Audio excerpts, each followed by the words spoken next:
the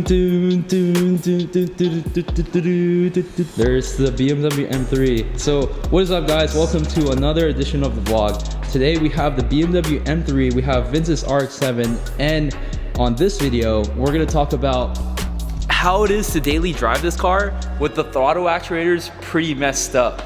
So I've been driving with the throttle actuators for a week now, messed up, and actually it's been quite the experience daily driving this. I only go like 5 miles. It's like a 20-minute drive to work, but it's been pretty interesting to daily this with the throttle actuators all day. But on today's video, we're actually gonna take this to a wheel finishing company, a rim finishing company, because if you look back here, I actually got M3 CS rims that I'm gonna put on the car. But the problem is, 2 of those rims are fucked up. So what we're gonna do, we're gonna take these to the shop and see if they can actually fix them. It's a little bit dark right now, so I'll show you guys another shot of these like in the light. But yeah, we're gonna take these right now in the M3, and look how much space there is. That actually, surprisingly, you can take all those 4 rims in here. Yeah, there's a ton of room. Ignore the bag. Oh, how do you just toss them in there? It doesn't seem like there's enough room. Alright, close her up. So if you guys tuned in the last vlog, it was working fine, but sometimes the rev limiter went up to like 4,500, and today I'm trying to see if that'll actually happen. And I kind of wanted to, because I want to show you guys how bad it is, or like how livable it is to drive with throttle actuators, in case you can't do it yet, you know what I mean? Yeah, daily driving this has been pretty interesting. Didn't think I would ever daily drive a manual. It wasn't my intention. I was intended to daily drive the C250, but my brother had to take that car back. So we're actually on hold for all the mods and stuff for that car. Oh, there we go. So that's what happens when the throttle actuator pretty goes out. When it goes out, there's like this automatic start-stop sign that kind of comes up, which is really funny because in modern cars it looks like the same. It looks exactly the same. So the max revs you can go up to, it says here 4,000, but in my time driving this the entire week on the freeway and in normal streets, it's only gotten as far as 3,500. And then the fastest I can go in 6th gear is 80 miles per hour. Anything faster, like even if you're going downhill, the car will pretty much like hold you back from going any faster, which is pretty crazy. It's not a great feeling because it feels like your car really wants to go, but it just won't. But I mean, it's definitely livable if, for example, you don't have the money for, and you're trying to see like whether or not you can like survive without it for the time being. This is only, you can only survive without it if one throttle actuator is out. If both are out, me and Vince were saying that the car will just turn on, but you won't get any power by stepping on the gas. This happened only one time after I gunned it on the freeway. I had to pull over because no more power was coming through with the foot pedal, and yeah, it was not a good feeling because I thought the car was just like not working. So right now we're sitting in traffic.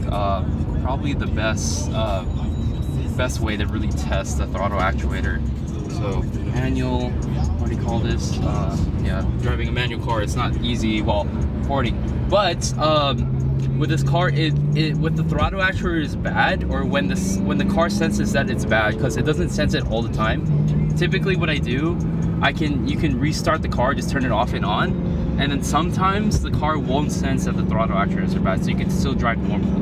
But with them like this bad, the car picks up incredibly slow.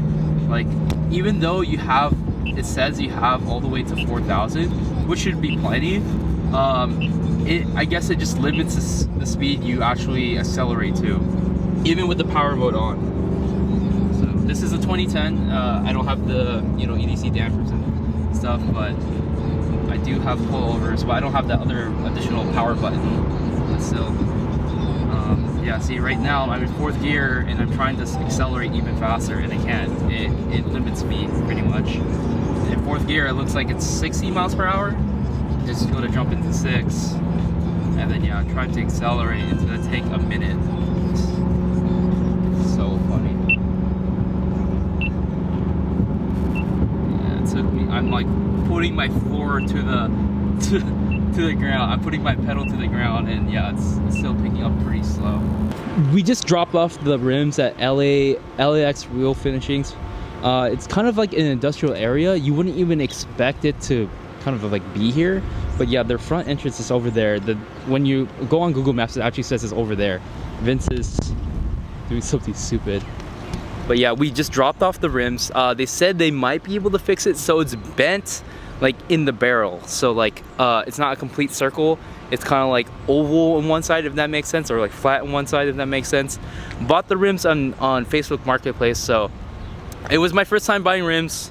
You know, I admit I didn't do my due diligence. I should have had them inspected first, but I was just so excited because I just got the M3 and I was like, oh, these look such a great deal.